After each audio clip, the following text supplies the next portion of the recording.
꽉 잡아 개념 생물 분류 체계 한눈에 정리하기. 자, 여기 보시면 생물 분류의 단위와 생물 사이에 가깝고 먼 관계 알아보기라고 되어 서 굉장히 다양한 종류의 생물들이 여기에 나와 있습니다. 자, 그런데 여기에서 꼭 알아둬야 될 것은 생물 분류의 가장 기본 단위인 종부터 점차 큰 단계에 해당하는 강문계까지, 즉 종속, 과목, 강문계, 이러한 단위는 정확하게 암기를 하고 계셔야지만 돼요. 어떤 친구들이 여기 이제 시험 볼 때 우리 학생들을 꾹 누르면 바로 종속, 과목, 강문계 이런 식으로 암기한 내용이 바로 나오면 너무 좋을 것 같아요. 자, 그러면 종이라고 하는 이러한 기본 단위는 생물 분류의 가장 기본 단위에 해당이 되고 있고, 종이 모여 속을, 속이 모여 과를, 과가 모여 목을, 여러 목이 모여 강을 이루고 여러 강이 모여 문을, 그리고 여러 문이 모여 개를 이룬다라고 되어 있죠. 자, 그러면 오른쪽에 나와 있는 이 표에서 이 박스 안에 들어있는 내용이 조금 어려울 수 있는데요. 뜻하는 부분을 한번 보도록 할게요. 자, 우선 이렇게 위로 올라가게 되면 같은 분류 단위에 속하는 생물이 다양해진다라고 하는데, 정확하게 한번 볼게요. 동물계에 속하는 생물들이 어때요? 고양이, 검은발 고양이, 호랑이, 북극곰, 고래, 상어, 거미, 다양하죠. 이걸 얘기하는 거예요.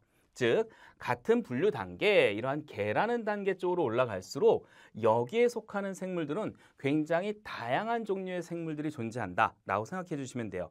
쉽게 이 위로 올라갈수록 여러 종류의 생물이 있다. 여러 종류의 생물이 있다. 한 종류가 아니라 생물의 종류가 다양하다. 여러 개가 있다. 이렇게 간단하게 생각해 주시면 돼요. 개수가 많다. 이렇게 생각해 주시면 되겠고요. 반대로 이렇게 아래쪽으로 내려오게 되면 같은 분류 단위에 속하는 생물 사이 관계가 가까워진다라고 하는 거죠. 여기 나와 있는 위에 있는 이 동물계라고 하는 부분에서는 거미와 고래와 호랑이와 고양이, 이게 너무 가깝다라고 표현하기엔 너무 문제가 있죠. 그러나 아래쪽으로 점점 내려올수록 어때요? 척추를 가지고 있네? 젖먹이네. 그 다음 이쪽으로 와서 육식을 하는 부분이네. 그러면서 점점 내려오니까 고양이라고 하는 이러한 동물종으로 나눌 수 있구나라는 것을 알고 계시면 됩니다. 자, 그래서 호랑이, 고래, 상어를 비교해보면 생김새를 비교하면 고래는 호랑이보다 상어와 더 비슷해서 더 가까운 관계로 생각할 수가 있게 되는데, 결국에는 이 고래라고 하는 거는 포유동물 강에 해당이 됩니다. 그렇죠? 그렇기 때문에 상어보다는 어디에 가까워요? 맞아요. 여기 있는 곰, 북극곰, 호랑이, 그 다음에 고양이, 이런 것들에 더 가깝다라고 하는 거죠. 그래서 호랑이와 고래는 포유동물 강에 같이 묶이고, 고래와 상어는 척삭 동물문에 같이 묶이기 때문에 고래와 호랑이 사이 관계가 고래와 상어 사이 관계보다는 더 가까운 것이다 라는 것을 알고 계시면 되는 부분입니다. 되셨죠?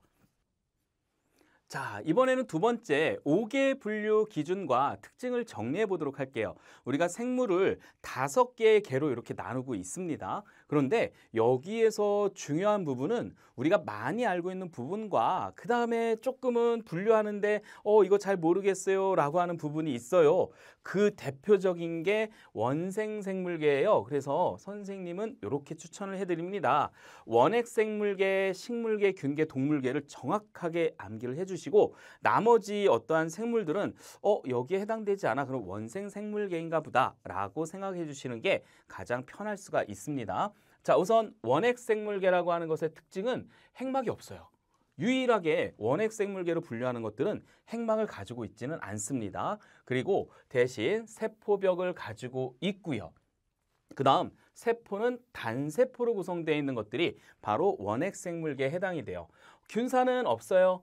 그리고 광합성 대부분 하지 못하고 있고 기관도 존재하고 있지는 않습니다. 자, 그 다음 원생 넘어가고 식물계로 바로 가볼게요. 자, 식물계 같은 경우에는 핵막을 가지고 있습니다. 이쪽 다 있다 그랬죠. 여긴 핵막을 다 가지고 있어요. 그 균사라고 하는 것은 균계에만 있는 특징이기 때문에 식물계 없습니다. 세포벽 가지고 있고, 그래서 식물 같은 경우에는 일정한 모양 그리고 형태 유지할 수 있게 되고 식물이 높게 자랄 수도 있는 것도 세포벽이 있기 때문이에요. 자, 그 다음 기관 가지고 있고요. 광합성은 하고 있죠. 식물의 가장 큰 특징이에요. 식물계는 광합성을 할 수 있습니다. 반드시 합니다. 세포는 여러 개의 다세포로 구성이 되어 있고요. 자, 그다음 균계를 보도록 할게요. 균계 같은 경우에는 핵막이 있고 균사를 가지고 있어요. 몸이 실 같은 것들로 이렇게 연결되어 있는 균사를 가지고 있고 이걸 확실하게 볼 수 있는 거는요. 곰팡이 같은 데서 볼 수 있긴 한데 사실 버섯도 균계에 해당이 되거든요. 버섯도 이렇게 생각해 보시면 돼요. 버섯 이렇게 가시 있죠. 자루가 있어요. 자루를 이렇게 뜯어보면 어떻게 됩니까? 뭔가 쭉쭉 실처럼 이렇게 가늘게 뜯어지는 모습을 볼 수가 있거든요. 그거를 이제 이거 균사구나라고 생각해 주시면 가장 좋을 것 같아요. 세포벽 가지고 있고 기관은 없습니다. 광합성을 못해요. 그렇기 때문에 얘네는 반드시 양분이 있는 곳에서 또는 다른 생물이 얻어낸 양분 같은 것들을 이용하고 있다라고 생각해 주시면 돼요. 세포수는 대부분 다세포로 되어 있는 것들이 균계에 해당이 됩니다. 그리고 사람, 우리가 속해 있는 부분이죠. 동물계, 마찬가지로 핵막 있고요. 균사는 없습니다. 세포벽은 가지고 있지 않아요. 동물 세포는 세포벽이 없죠. 기관은 대부분 가지고 있고요. 광합성 역시 하지 못합니다. 그렇기 때문에 반드시 양분을 우리가 먹어야지만 돼요. 영양소 섭취해야지만 됩니다. 세포수는 다세포로 구성되어 있다라고 하는 부분이에요. 자, 그러면 여기에서 원생생물계 별표 쳐놨으니까 한번 보도록 할게요. 원생생물계는 핵막이 있어요. 근데 균사는 없고요. 세포벽은 있는 것도 있고 없는 것도 있어요. 이거 도대체 뭐야? 복잡해요. 그래서 원생생물계는 교과서에 우리 교재에 나와 있는 학교에서 학습지가 있다면 학습지에서 언급한 부분을 좀 더 생각해 주면 좋을 것 같아요. 기관은 없고요. 광합성도 할 수 있는 부분도 있고 없는 그러한 생물도 존재하고 있어요. 세포수는 대부분 단세포로 존재하고 있다라고 하는 거. 그래서 원생생물계가 조금 복잡해 보이기는 하죠. 따라서 우리는 제가 처음에 말씀드렸던 것처럼 원핵생물계, 식물계, 균계, 동물계 이 네 가지를 먼저 확실하게 알아두시고 나머지 원생생물계에 대해서 추가적으로 이렇게 알고 계시는 게 가장 좋은 방법이다라고 하는 부분이에요.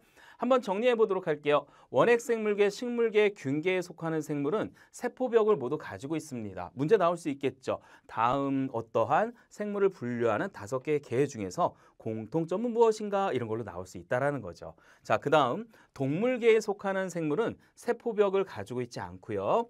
또한 식물계에 속하는 생물은 반드시 광합성이라는 것을 하고 있습니다. 그리고 균계와 동물계에 속하는 생물은 광합성을 하지 못한다라고 이렇게 나와 있기 때문에 이 마지막 부분을 갖고 학교 선생님들은 다양한 시험 문제를 만들 수 있게 돼요.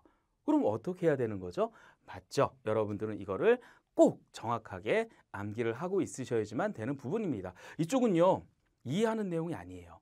우리가 분류하고 약속한 부분이기 때문에 반드시 그 약속은 암기를 하셔야지만 우리가 시험에 다 만점을 받을 수 있게 된다라는 것을 말씀을 드리도록 하겠습니다.